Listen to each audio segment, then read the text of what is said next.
What's up, guys? This is Derek from moreplatesmoredates.com. Today we're going to be talking about Dan Bilzerian and his steroid cycle. He's never really been afraid to disclose the fact that he uses PEDs, performance-enhancing drugs, or even what kind he's using, namely the combination of Viagra with cocaine, which led to 2 heart attacks when he was 25, and then unofficially a 3rd heart attack at 30 caused by, I'm not really sure, but there's a few articles online about it. I don't think he's really come out and talked about that 3rd one, though. He still typically says he's had 2 heart attacks in the past. Doing coke, and now we're smoking weed. And I hit up my buddy. I'm like, hey, give me a Viagra. And so he gives me, 100 milligram one. I take the whole thing. Waits 3 minutes, and on coke it feels like it's been hours. Like, give me another one just in case, I think I took a half. I figure the normal dose is 1 pill, so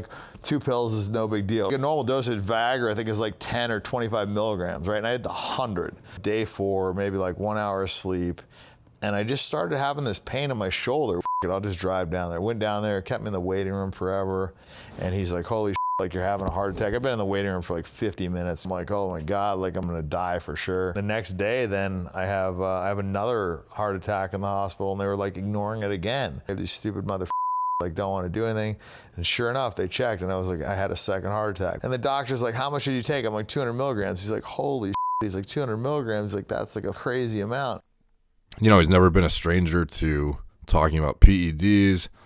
I don't think he's ever outlined his exact protocol, though, to the public. And I saw on an Instagram story the other day where he actually just straight up outlined it. So I thought I'd make a video on it because I thought it was pretty interesting. So you can see here, he talks about his supplement regimen, exactly what he does for exercise, his diet. But in addition to that, he says he uses 100 milligrams of testosterone every 5 days, 1 IU of HGH per day, and then Cialis for pump, which I'm assuming is probably almost daily, and it's probably just, 30 minutes pre-workout or something like that. He's definitely got an elite top-tier physique compared to the average guy, that's for sure. Top 1%, definitely. The reason why I'm outlining the cycle, though, not only just because, it's interesting and people will probably be interested to hear it, it's another perfect example of what TRT dosages can achieve, because there's a huge misconception about what kind of capabilities gear has and what you can really achieve with TRT. Bodybuilder TRT versus actual TRT is something I talk about quite often. Bilzerian pins 100 milligrams of test every 5 days, which works out to about 140 milligrams of testosterone per week. This is an amount prescribed fairly often, well, mostly in the States fairly often. It's almost undoubtedly not representative of what true TRT is, though. Dan is on what I like to call bodybuilder TRT. So basically, if you fall into the reference range, your hormonal profile will only support recovery and muscle growth up until the capacity of what that amount of hormones you're pinning can achieve, or whatever you're endogenously producing. And anything beyond that, 1100 nanogram per deciliter test level, which is, the high end of the natural range, you're now in super physiological territory. And it's like being on a mini cycle year round, even if you're using, just enough to put you at 1200, 1300, 1400, etc. Healthy men naturally produce between 4 to 7 milligrams of testosterone per day, if you want to put it into milligrams, and almost nobody is actually getting their blood tested on a regular basis like they should. So putting a natural baseline perspective with milligrams is a much easier way to illustrate what a 100 milligram plus weekly dosage of test will yield when it comes to total blood serum concentrations, in my opinion. Now, is that 4 to 7 milligram number totally accurate? Probably not, but I think it's fairly indicative of the average guy. But there are going to be guys that produce a bit higher than that. But honestly, you're going to be hard pressed to find anyone who's producing the equivalent of 100 milligrams of test every 5 days or even per week in their blood work. Honestly, it's one of the biggest cop-outs in the fitness industry, where bodybuilders create and maintain absurdly super physiological physiques, but then claim natural or claim they aren't getting an additional any additional help from the drugs they're using because it's just a replacement dose, but no natural human is producing 200 milligrams of test per week, 2 IUs of GH or Nandrolone or any of the crazy stuff these anti-aging clinics are prescribing patients in the U.S. nowadays. And if I had to make an educated guess, I would probably guess that Bilzerian's total testosterone levels are upwards of 1,200 to 1,500 plus nanograms per deciliter if he's using pharma-grade test or accurately dosed UGL test. But with that being said, he's not on a crazy dose by any means, and my guess is he probably chooses not to push it far beyond that on purpose due to his history of heart attacks and the fact that he's almost 40 years old now. And with that being said, you don't need much to achieve an amazing physique, and he's proof of that. The slightly superphysiological test levels can achieve and maintain a very elite physique, despite what, most people think they would think a physique like that is just on boatloads of gear, but it's not really the case. No one really understands how powerful these drugs really are. And despite the amount Bilzerian using not really being indicative of true TRT for almost all people, unless you're a poor converter of, you just don't process exogenous hormones very well. The scenario is far more likely that what he does use puts him into that super physiological range. So it's like he's on a very mild cycle year-round, essentially. This doesn't discredit the work he puts in or the strict dieting he adheres to, though, which I should make clear. These hormones simply put your body in a more conducive environment for recovery and muscle growth in the presence of sufficient nutrients, resistance training, and rest. And without those things, you're not going to get anywhere, even if you're on boatloads of gear. And, there's tons of guys that'll take giant cycles and look like trash. And a lot of the time it's because of the things I just mentioned. And I don't advise combining, like rec drugs and cocaine, obviously, which I'm sure he'd advise against as well.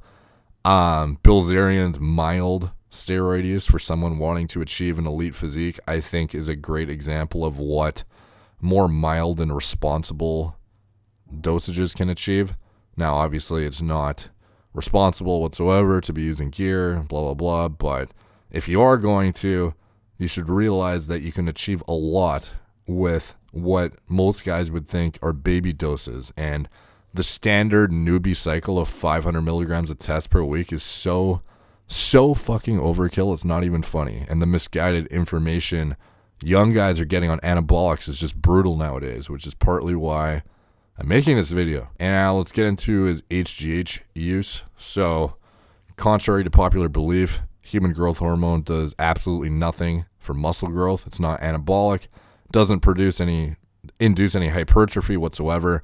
What it does, though, is lipolysis, burns fat, as well as inhibits hepatic de novo lipogenesis, which inhibits fat accumulation. So it also has some like anti-aging benefits, like improved complexion, better skin quality, hair growth, etc. But aside from the lipolytic properties of GH, it's most commonly used by bodybuilders for the conversion in the liver to IGF-1, which supports hyperplasia, which is cellular division. It's the only hormone that can create brand new muscle cells, which basically you can only max out the muscle cells you have to such an extent via, anabolics, training, diet, etc. There comes a point where there's like kind of a genetic ceiling where, if you want to blow past that, the only way you're going to do that is by creating new muscle cells via hyperplasia that you can then induce hypertrophy in those new spliced cells. But, most guys think, oh, he's on HGH, it probably does make such a big difference. The dosage he stated he uses, 1 IU per day, is so low that there's no way you'd be able to induce any notable amounts of hyperplasia of muscle cells. So I can conclude that the dosage he's using is mostly for anti-aging purposes and probably just a slight edge in staying a bit leaner. It's not a miracle drug despite how much it's hyped up online, and 1 unit per day is like a legitimate hormone replacement dose when it comes to HGH. So what the HGH is doing, it's not making a massive difference in terms of his overall musculature.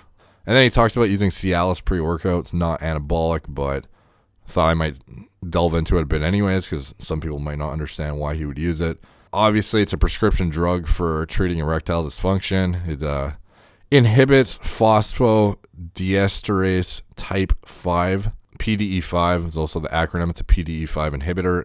But basically what it does is it acts as a potent vasodilator, and, that allows for far greater ease in achieving and sustaining an erection. That's why it's, manufactured and typically prescribed in the first place, but it improves circulation. And that's something a lot of guys don't realize also helps get a better pump in the gym. So that's why he claims he uses it. But obviously, dick enhancement is obviously a welcome side effect, I'm sure, by him. And it can also lower blood pressure, which is probably another reason he might even use it. Because I know bodybuilders who take a small dose of Cialis every day for lowering blood pressure. So anyways, it's kind of just a breakdown of the stack. Looks like he literally posted this in DMs himself. So this is 100% legitimate. He doesn't use as much as I bet most people think he uses, which is kind of sort of the point of this video. Also, just kind of like an elaboration on what you can actually achieve with non-extreme dosages with, 100 milligrams of test every 5 days is pretty mild. For TRT, it's pretty aggressive, but for like actual bodybuilder muscle building dosages for, super physiological hormones, that's quite mild compared to what most dudes are doing now. Like you'll see the average 18-year-old hopping on 500 tests nowadays for his newbie cycle. And that's just insane. No one really realizes how little they can get away with and still get the same results with minimal side effects. So, and then 1 IU of GH, nothing crazy whatsoever. It's pretty much a replacement dose. Not even a cycle really, but it's more just his long-term TRT regimen. I'm kind of impressed with what he's doing because it's a lot more responsible than most people would probably think of what he'd be doing drug-wise, based on his history and just based on the kind of lifestyle he lives and his physique as well. So anyways, hope you guys enjoyed this video. If you liked it, drop a like, hit that notification bell, subscribe, check out my site, moreplatesmoredates.com, if you want to see more interesting content related to PEDs and bodybuilding, self-improvement in general. Thank you guys for watching. Talk to you soon.